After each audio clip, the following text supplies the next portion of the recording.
Costa Rica. Le pays ferme ses eaux publiques au nom du bien-être animal. Les autorités estiment que les jaguars, les singes et autres espèces en captivité n'ont tout simplement rien à faire en cage. C'est une première mondiale, Thomas. Ouais, 300 spécimens ont déménagé direction un centre de réadaptation, ce qui est pour eux une étape transitoire avant un retour prévu en pleine jungle. Julien Gall.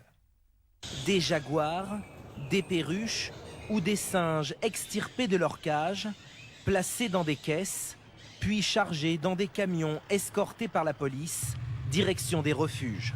Au Costa Rica, 11 ans après l'adoption d'une loi sur la protection de la faune et de la flore, les 2 derniers zoos publics ont définitivement fermé. Au total, cela représente 300 animaux déplacés. Le gouvernement s'en félicite.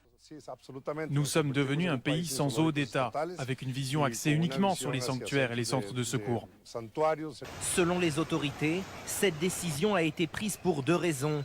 D'abord économique, les zoos publics coûtent l'équivalent d'1,8 milliard d'euros pour chaque contrat signé sur 10 ans, mais aussi environnemental.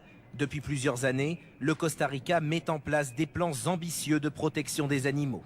60% des forêts sont protégées et toute la biodiversité, tous les animaux sauvages qui peuplent ces forêts sont protégés également. On fait revenir l'eau, les sources d'eau pour que tous les animaux puissent être là et on n'exploite pas cette nature pour du profit immédiat. Il reste 18 zoos privés dans le pays qui ne sont pas concernés par la loi de protection des espèces.